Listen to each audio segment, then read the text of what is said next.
ngày đã lấy về ô nát gì đã làm vì cô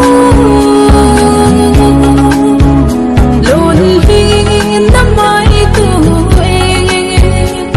golin cả về ngâm vui đi ra nơi hàng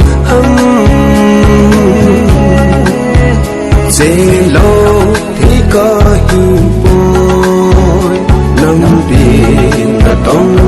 cái ốt sông ốt thì đêm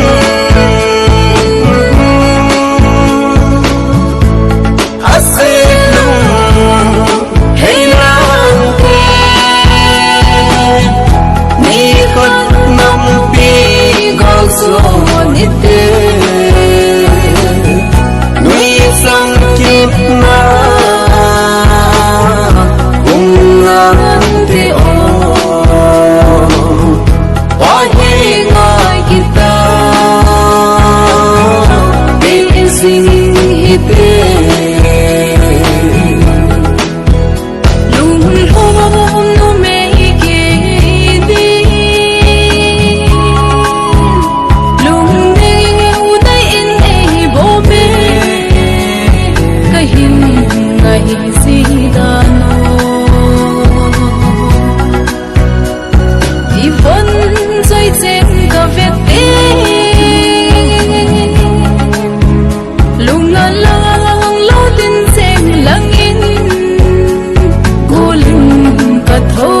so